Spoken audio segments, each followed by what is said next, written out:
Los inventos que hacemos las personas para tratar de llegar a Dios son totalmente inútiles.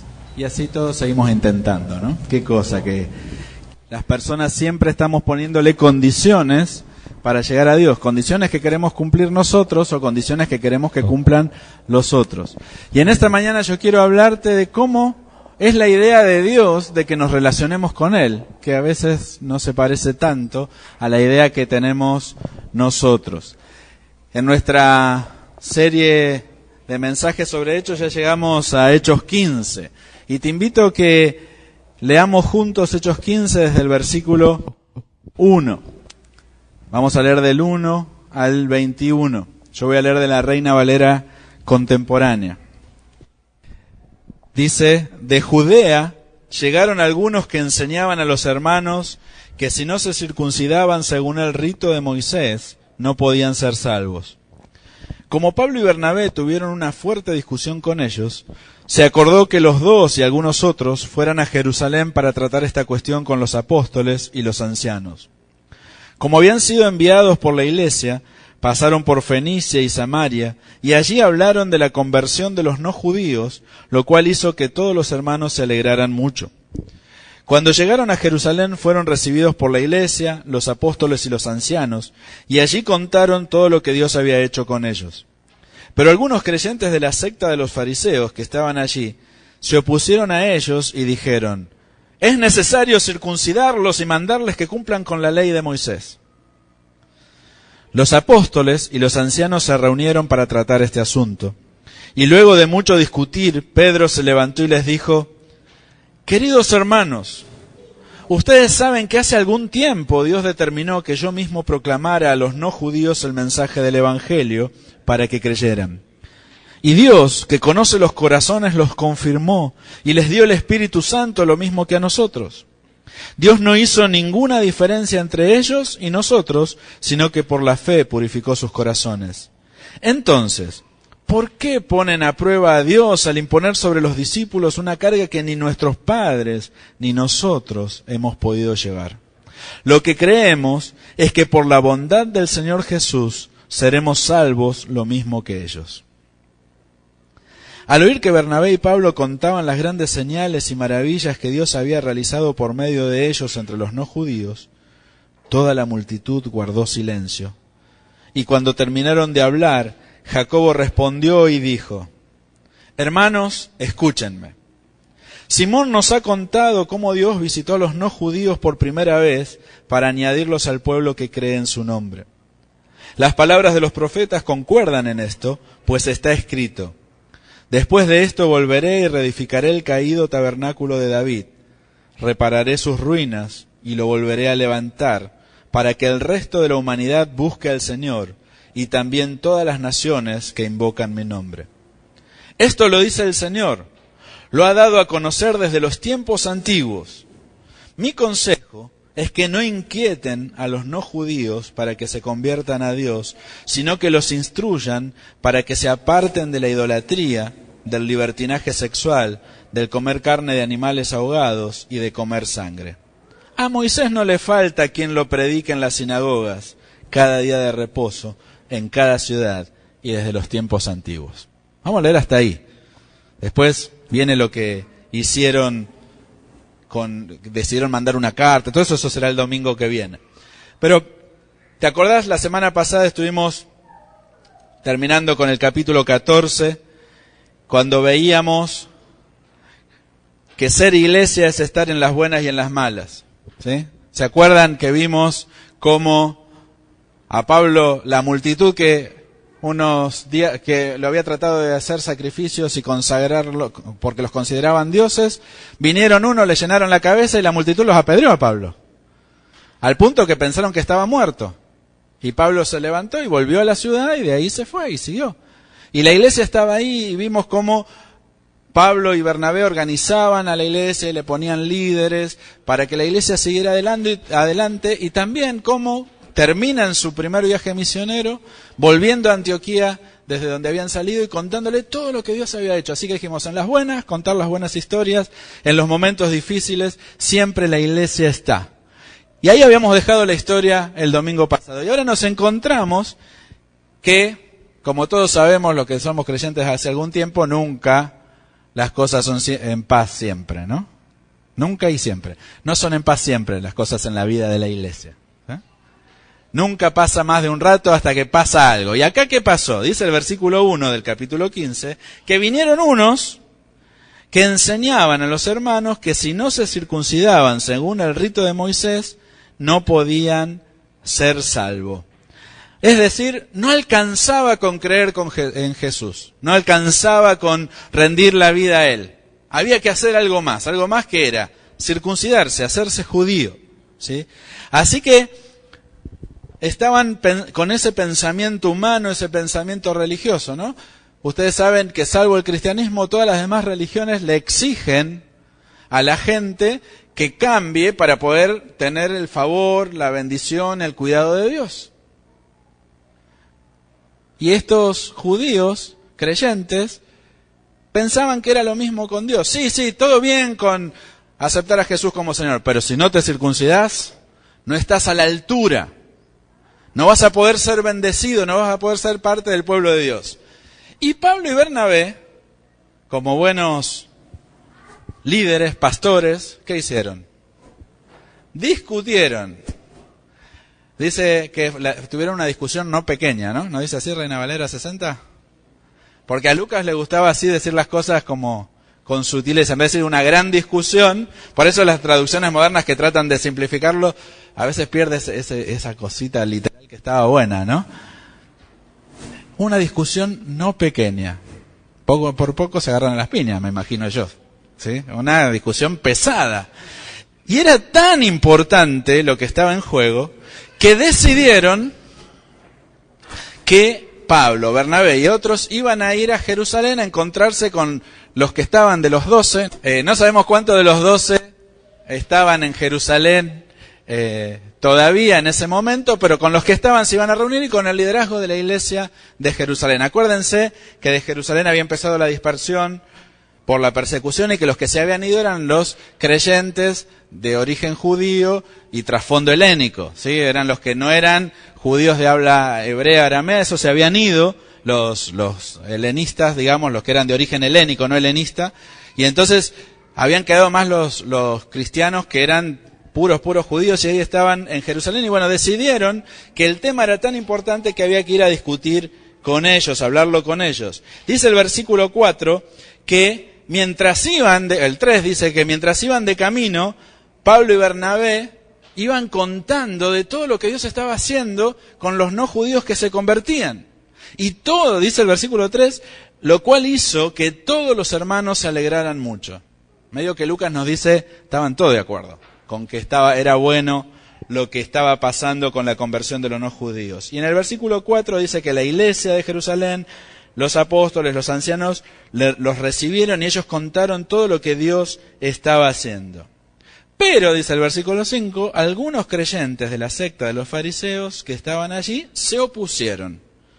Fíjate esto, eran creyentes, pero ¿qué también eran? Eran fariseos, eran de la secta de los fariseos, dice mi traducción, eran de la agrupación. ¿Te acuerdas de los fariseos, los saduceos? Los fariseos no tenían tanto problema en creer en Jesús porque ellos creían en la resurrección y se apegaban a las Escrituras. Así que no era tan complicado aceptar a Jesús. Lo que tenían ellos era que también respetaban como un gran valor la tradición oral y las costumbres que tenían, ¿no? Pero así que estos eran creyentes que seguían siendo fariseos. No habían dejado su identidad farisea, sino que seguían creyendo en Jesús. Así que cuando escuchan todo lo que Dios está haciendo, ellos levantan un grito de júbilo. Aplauden, dan gloria a Dios. Dicen, esto está mal. ¿Cómo puede ser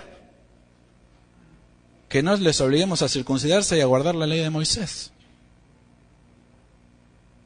Es como su conversión todavía no había afectado algunas cosas de su manera de pensar. Como nos pasa hoy a mí, ¿no? Creer en Jesús no garantiza que tenemos todos los patitos en fila y que tenemos todo en orden. Garantiza que estamos en proceso, que Él está trabajando en nosotros. Y estos creyentes fariseos estaban en proceso. ¿Sí? En una etapa que capaz que a vos y a mí nos es fácil criticar. Pero confío que estaban en proceso y que en algún momento habrán llegado a entender más de la gracia de Dios y de la libertad del Evangelio. Pero en este momento no, así que ellos escuchan todo lo que Dios hizo y dice que se opusieron y piden que se circuncide y que se les mande que cumplan con la ley de Moisés. Suena lógico. Si vos lo pensás, la salvación viene a través de los judíos, entonces, según su razonamiento, hay que ser un judío completo, circuncidándose y creyendo en Jesús. Así que la cosa se puso más tensa. Y dice que se fueron aparte los apóstoles y los ancianos para discutir. Y ahí habla Pedro, ¿sí? ¿Te acordás que hacía algún tiempo, en nuestra Biblia, como 4 capítulos antes, ¿no? En el capítulo 10, ahí habrían pasado algunos años, es la experiencia cuando Pedro tiene la visión de los animales y que baja la sábana, sube la sábana, y entonces vienen a buscarlo de parte de Cornelio y el Espíritu Santo le tiene que decir, sí, es eso lo que te quería decir, anda con ellos, ¿sí? Porque a Pedro también le cuesta, ¿sí? Y cuando va empiezan a pasar un montón de cosas hasta que estos, que no eran judíos, se convierten, y no solo se convierten, sino que tienen una experiencia similar al Pentecostés que tuvo la iglesia, con derramamiento del Espíritu, ¿sí? Y Pedro, enseguida hubo oposición, y Pedro fue y explicó, y todos celebraron eso. Así que Pedro se para hablar de su experiencia, y les explica, les recuerda lo que había pasado, y dice el versículo 9, Dios no hizo ninguna diferencia entre ellos y nosotros, sino que por la fe purificó sus corazones. Y dice el versículo 10, te lo leo en la NTV, ¿por qué ahora desafían a Dios al poner cargas sobre los creyentes gentiles con un yugo que ni nosotros ni nuestros antepasados pudimos llevar? ¿Viste que yo te decía al comienzo? Las personas nos inventamos cosas para llegar a Dios. Y hay gente que no conforme con inventarse cosas para sí mismo, se las inventa para alguien más. Ese no puede ser creyente, aquel no puede. ¿Por qué? Porque no cumple con este paso, este otro paso, este otro paso. Acá Pedro les dice, ¿ustedes son o se hacen? Bueno, no les dice así, ¿qué les dice? Ustedes saben que la Reina Valera no registra las palabras textuales de los evangelios, ¿no? Por las dudas, porque dice, pastor, ¿cómo se atreve a cambiar la Santa Reina Valera? ¿No? Ustedes saben que es una traducción, ¿eh? Y que lo que está registrado ahí es simplemente un recuerdo de lo que se dijo. No había celular para grabar notas de voz, ni ninguna forma de registro que no fueran algún apunte y quizás algún apunte de memoria. Así que Pedro lo que les hace pensar es, ustedes están poniendo a prueba a Dios. Su argumento tiene un aspecto lógico y un aspecto de honestidad. El aspecto lógico es, Dios no tiene problemas en recibir a los que no son judíos. Él no tiene ninguna traba. Él los recibe. Es más, les da el Espíritu Santo. Purifica sus corazones. Dios no se hace problema cuál es el historial religioso de la gente. Dios, que los conoce bien, que conoce lo más profundo de la vida de las personas, no tiene ningún problema en recibir a los que vienen con cualquier historia. Si creen, si inician una relación con Él, Dios los recibe. Entonces, Pedro dice, ¿por qué tientan a Dios? ¿Por qué desafían a Dios? ¿Por qué lo cuestionan? Tiene lógica lo que dice Pedro, ¿no? Si vos y yo queremos vivir en la voluntad de Dios y Dios está haciendo algo, es lógico que cedamos con nuestros pensamientos, nuestras razones y dejemos que Dios haga lo que hace. ¿Sí o no? Ahora, también Pedro es honesto. Dice, ¿por qué les queremos hacer a ellos que cumplan cosas que nosotros nunca pudimos cumplir? ¿Por qué les queremos poner un yugo?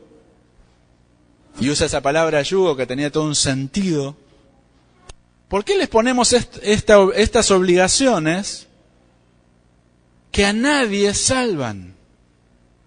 No nos salvaron a nosotros, no salvaron a nuestros antepasados. ¿Por qué se las queremos poner a ellos? Muy honesto lo de Pedro, ¿sí? Pedro dice, lo que está diciendo es la ley, las costumbres, los preceptos fueron buenos, Dios los dio, pero no sirvieron para nuestra salvación. Por eso necesitamos a Jesús. Y cierra diciéndolo explícitamente, versículo 11, lo que creemos, dice al contrario, palabra de Dios para todos, dice al contrario, creemos que nosotros somos salvos por medio del generoso amor del Señor Jesús y que ellos también se salvarán así. La gracia de Dios. Todos somos salvos por gracia de Dios. Todos somos salvos por gracia de Dios. No importa los antecedentes, no importa el historial, si vos venís a Jesús y empezás una relación con Él, Él está ahí. Él te recibe. Todos los cambios que vienen en nuestra vida son consecuencia de tener una relación con Jesús. No son la condición para tener una relación con Jesús. Mucha gente se pone condiciones a sí misma. El día que yo esté bien, ahí voy a ir a la iglesia. El día que deje de luchar con tal cosa, ahí voy a ir a la iglesia. El día que deje de pasar por otra situación, de tener problemas, de lo que sea, ahí voy a ir a la iglesia. Pero la cosa es al revés. Usé siempre la expresión ir a la iglesia como voy a tener una relación con Dios, ¿no? No porque el centro sea venir a la iglesia. Pero si vos querés tener una relación con Dios, si querés crecer en tu relación con Dios, la base es que sos amado por Dios, que sos aceptado por Dios, que sos perdonado por Dios, y por eso te acercás a Él, por eso me acerco a Él, porque Él me amó primero. Como Él me amó, yo le respondo, y cuando le respondo, voy cambiando. Y esas cosas que parecen imposibles de cambiar, esas cosas con las que luchás, pensamientos, ideas, conductas, que parecen que nunca te van a dejar, cuando vos empezás una relación con Dios, cuando vos empezás a dejar a que Él guíe esa relación, al saberte amado, al saberte perdonado, al saberte aceptado, empezás a cambiar y no te das cuenta. Empezás a ver las cosas diferentes, empezás a tomar mejores decisiones. ¿Por qué? Porque estás con Dios. Ahora, Dios no te pide que hagas todos esos cambios antes de relacionarte con Él. Tampoco te pide que hagas todos esos cambios para mantener la relación con Él. Por eso se llama gracia, amor inmerecido, bondad extraordinaria.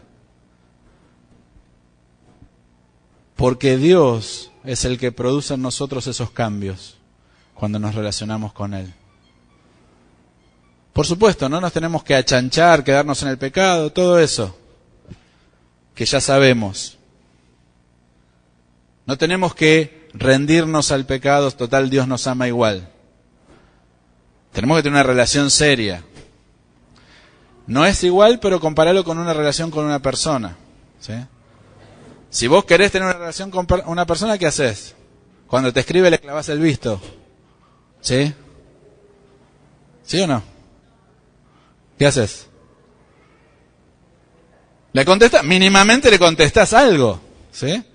Según la relación que tenés con la persona, le contestás enseguida, a los 10 años, pero le contestás, ¿sí?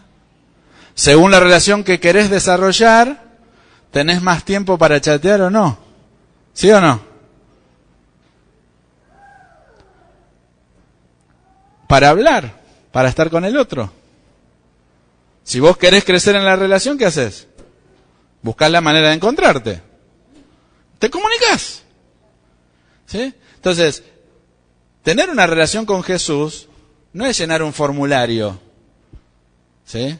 Ah, sí, acepto a Jesús como Señor, firmo, ya está y me olvido. No, es tener una relación cotidiana. ¿Y qué pasa cuando vos te relacionás con alguien que te importa? Empezás a valorar sus puntos de vista, lo empezás a escuchar. Cosas que antes por ahí te parecían chocantes, las empezás a pensar 2 veces. ¿Sí o no? ¿Alguno que de los que está acá, nunca cambió nada en su manera de pensar por la relación con otra persona? ¿Se entiende la pregunta? ¿Alguien nunca cambió nada? ¿Cuántos hemos cambiado algo por la relación con una persona, un ser humano? ¿Sí? Ahora imagínate cuando Dios es la otra persona. Cuando Él es el que gobierna. Eso es lo que hace la gracia. La gracia te cambia. Y eso con lo que vos luchás y con lo que yo lucho, esas conductas que no nos dan vergüenza, ese orgullo que nos llena y tantas cosas que podemos decir, no se van como condición para que Dios se relacione con nosotros. Porque yo me relaciono con Él, Dios me va cambiando. Dios va haciendo cosas y voy teniendo victorias y voy descubriendo que mira, che, ¿cuánto hace que no lucho con tal cosa? ¿Sí? Entonces, la atención acá era, ¿qué hay que hacer para relacionarse con Dios? Pedro, Pablo, Bernabé decían, es por gracia. Algunos judíos, los fariseos que decían, sí, es por gracia, pero a ver, no hay que ser, tanta libertad es contaminante. ¿Han escuchado eso, no? Hay que ser libre, pero no el libertinaje. ¿Qué quiere decir eso? Es complicado, ¿sí? Pero generalmente el libertinaje le llamo a lo que no me gusta a mí, ¿no? ¿Ustedes no hacen eso? ¿Solamente yo soy pecador? Bueno, para algunos que están como yo, generalmente uno dice, no, eso es demasiado, ¿sí? ¿Está bien? Entonces, estos fariseos dijeron, sí, todo bien con la gracia, pero esto es demasiado. Demasiada libertad. Esto es un libertinaje. Que se circunciden. Que guarden todos los mandamientos de la ley de Moisés. Y no, la salvación es por gracia. Así que la primera cosa que se discute es, la primera cosa a la que voy a llamar tu atención, porque no es que está dividido así el texto, es, la salvación es por gracia. La segunda cosa que discutan es, entonces no le compliquemos la vida a los demás, que ya estaba dicho en lo que yo te leí y que sigue en el pasaje. Dice el versículo 13 que entonces Jacobo, el hermano del Señor, que tenía un rol de liderazgo en la iglesia, es como que estaba presidiendo y dice, bueno, escúchenme, y hace una síntesis, y lo que hace él con mucha inteligencia es reafirmar el testimonio de Pedro, porque Pablo y Bernabé eran los que habían, comillas, causado el problema, ¿no? Por lo que ellos estaban haciendo es que los judíos fueron y dijeron se tienen que circuncidar. Entonces, no toma ese testimonio, sino toma el de Pedro. Y no lo llama Pedro, ¿cómo lo llama? Simón, con el nombre, ¿sí? Simeón, con el nombre en arameo, cosa de la mayor identificación posible para que, ojo que acá estamos hablando entre los que tenemos, comillas, pedigree, ¿sí? No es que él se ponía en un lugar, entiéndanme bien, no es que se está poniendo en un lugar de superioridad, pero se está diciendo, miren, acá estamos todos los que somos judíos, y esto es lo que creemos, ¿se entiende? No es que vienen los de afuera a cambiarnos la manera de pensar. ¿Me siguen en lo que estoy tratando de decir? Entonces, con mucha astucia, con mucha inteligencia del Espíritu Santo, Jacobo empieza citando el testimonio de Pedro, después cita un texto de Amós, cita las escrituras que respaldan ese testimonio, y entonces llega a la conclusión y dice, mi consejo es que no inquieten a los no judíos. Otras traducciones dicen que no molesten, ¿sí? ¿Tienen otra expresión para esa parte? No ponerles obstáculos. ¿Alguna otra? No seamos más papitas que el Papa. No hinchemos, no molestemos. Dejemos que Dios trabaje con ellos. Dejemos que Dios trate con ellos y no los molestemos. Yo pensaba, cuando leía esto, en lo que te dije hace un ratito, ¿por qué vos y yo queremos medir la fe del otro y pedirle cómo tiene que vivir su fe? ¿Por qué le ponemos condiciones a la manera de vivir la fe? ¿Por qué no somos capaces de ver lo que Dios está haciendo en la vida de algunas personas? ¿Y por qué los tenemos que molestar, inquietar, poner obstáculos o como quieras decirle, exigiéndole más cosas? Primera cosa, la salvación es por gracia. Segunda cosa, vos y yo no tenemos nada que decir con el proceso de Dios. Es Dios el que hace el proceso. Nosotros si vamos a decir algo, que sea guiados por el Espíritu para ser parte de ese proceso de una manera positiva. No para ser la barrera que impide que la gente entre a la iglesia. Porque, como hemos dicho otras veces, ¿no? Al reino de los cielos están. No sé quién es el autor de la frase, pero alguien dijo, hay más gente que es discípula de Cristo y pertenece al reino de los cielos que miembros en las iglesias. ¿Por qué? Porque para ser miembro de la iglesia, ahí, viste, acá no admitimos a cualquiera. Y te ponemos un montón de condiciones. Y tenemos gente que cree y que vive una relación con Jesús cotidiana, pero que no puede ir a la iglesia porque, según el estatuto, o según la decisión de la iglesia o lo que sea, no se puede. Jacobo nos dice, escúchenme, no inquieten, no molesten, no sobrecarguen a la gente con sus obligaciones y dejen que Dios haga lo que tiene que hacer. Lo último es una cuestión de convivencia. Ya hablamos de que la iglesia era una iglesia multicultural y acá una vez más se reafirma, porque está en el ADN de la iglesia el incorporar culturas diferentes. El versículo 20, entonces dice, mi consejo es que no los inquieten, y el versículo 20 dice, sino que los instruyan para que se aparten de la idolatría, del libertinaje sexual, del comer carne de animales ahogados y de comer sangre. No es que todo lo que hace Jacobo, guiado por Dios, es correrse de la discusión de hay que guardar la ley o no hay que guardar la ley. Bueno, no hay que guardar toda la ley para ser salvo, eso es claro. Pero no está diciendo la ley no sirve. O solamente estas 4 cosas son las que sirven. Lo que él está eligiendo es 4 aspectos que para una convivencia de 2 comunidades diferentes eran importantes. Los que eran paganos venían con costumbres paganas, sobre la vida sexual, sobre la idolatría, sobre lo que se podía comer y no se podía comer. Y todo bien con que la gracia de Dios está trabajando en cada uno y a su ritmo, pero Jacobo lo que ve es que si no ponen pautas de convivencia en común, el tole-tole iba a seguir, iba a seguir, iba a seguir, iba a seguir.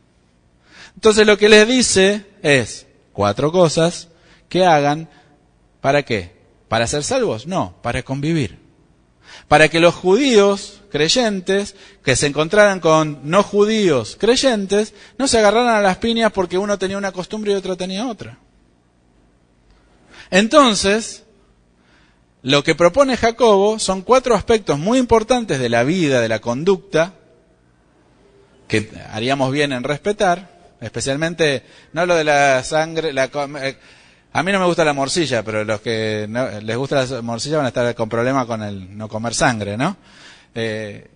No hay que hacer una aplicación legalista de esto, pero sí una buena aplicación de principios en términos de sí una vida sexual ordenada, sí una vida sin idolatría. Eso es innegociable. Si alguno quiere comer sangre o animales ahogados, estrangulados, su problema, ¿sí? Según Santiago dijo, mejor no lo hagan que alguno se pueda ofender. ¿Está bien? Pero no es una cuestión de salvación. Porque cuando Jesús dijo que venía, no venía a abolir la ley, no la vino a abolir. Lo que vino a hacer es a decir que la ley no es necesaria para la salvación. Entonces, si vos querés guardar cosas de la ley porque te ayudan en tu comunión con Dios, bien. Pero no vivas por la ley, viví por la gracia. ¿Sí? En esta mañana yo quiero invitarte con la palabra a algunas cosas.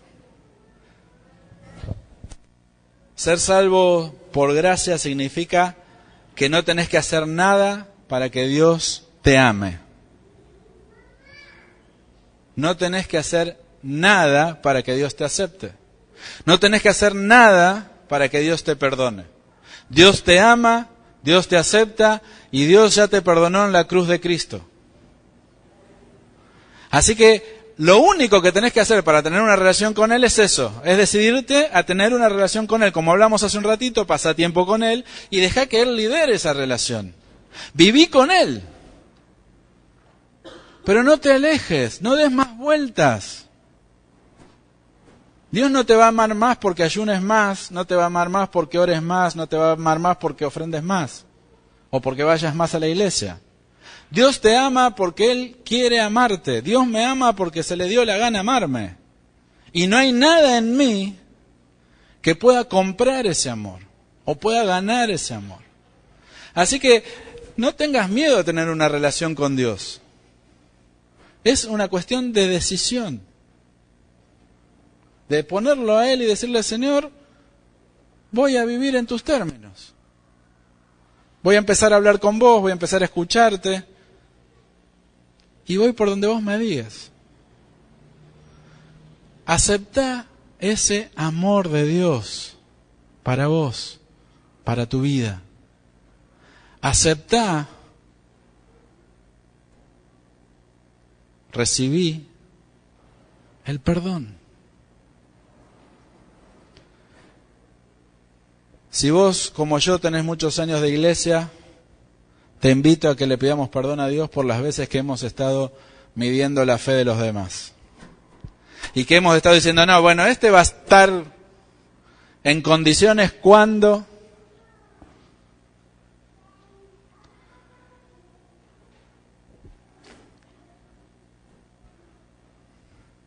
¿Vieron que los que tenemos años de iglesia, vemos a una persona y decimos, este es nuevo, porque vino después que nosotros? A mí me sorprende que hay gente que me dice, no, pero fulanito es nuevo y tiene 10 años en la iglesia. Anda, ¿cuándo se considera que ya no es más nuevo? ¿Sí? Pero es una marca de superioridad. Él es nuevo. Yo no. ¿Sí? Eso me hace mejor. Mentira, pero son esas mentiras que creemos. ¿Por qué no dejamos de tentar a Dios, de provocar a Dios poniéndole condiciones a los demás y nos ocupamos de nuestra propia vida con Dios? Sí, ayudémoslos a crecer. Pero ayudar a alguien a crecer no es decirle, eso está mal, tenés que hacer esto, el día que vos así. Ayudémosle a que crezca. Ayudémosle a que madure. Porque Él nos va a ayudar a nosotros a crecer y a madurar. Nosotros en la iglesia, tercera cosa, estamos con un tema de grupos culturales diferentes y aprender a convivir. ¿Sí? Yo lo que te pido es que vos y yo hagamos nuestro mejor esfuerzo para convivir. Sí, ellos tienen que cambiar, nosotros también. Si hay aceptación de nuestra parte, seguramente va a ser más fácil. Yo te pido que vos y yo tomemos la decisión de ser personas abiertas a que la comunidad crezca. Personas que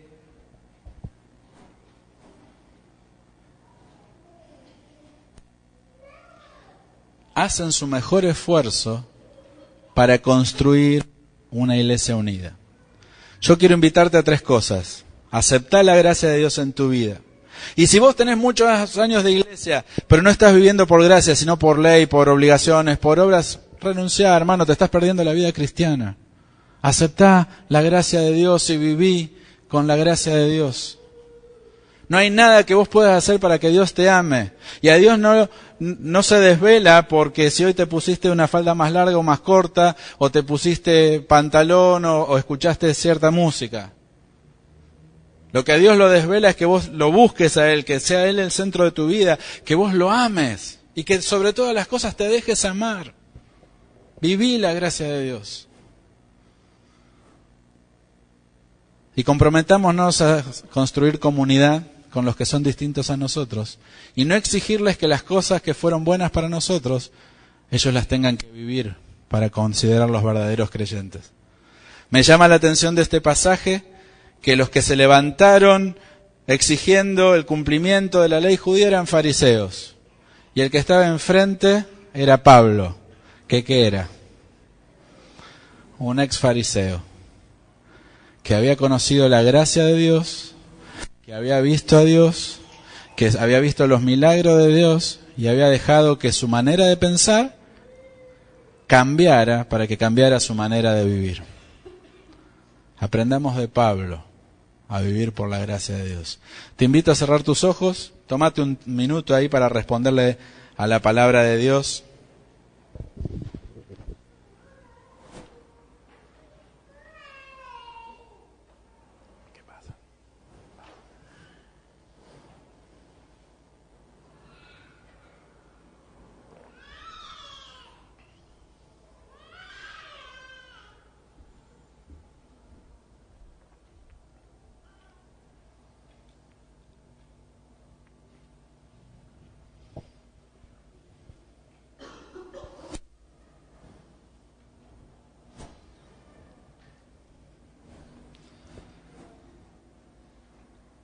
Señor, nos cuesta tanto recibir tu gracia, vivir por gracia. Parece tan fácil y enseguida nos ponemos reglas y queremos hacer esfuerzos para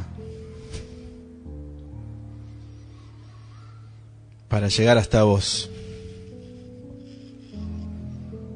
Venimos con debilidad ante tu presencia a pedirte perdón, porque creemos que tenemos las cosas más claras que vos y que todos se tienen que amoldar a nuestra manera.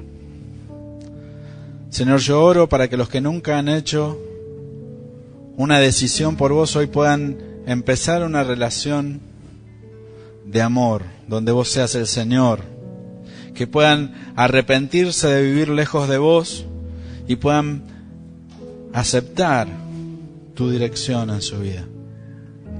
Oro para que los que te conocemos hace mucho dejemos de lado nuestras propias fuerzas, nuestras propias obras y podamos experimentar más de tu gracia, que podamos experimentar lo que significa vivir por gracia en nuestra debilidad. Y como iglesia oramos, Señor, para que nos ayudes a vencer las diferencias culturales y podamos trabajar juntos para edificarnos como comunidad de fe. Señor, pedimos que tu Espíritu nos guíe y nos dirija y nos gobierne. Gracias por tanto amor que nos tenés. Gracias por tanta paciencia que nos tenés.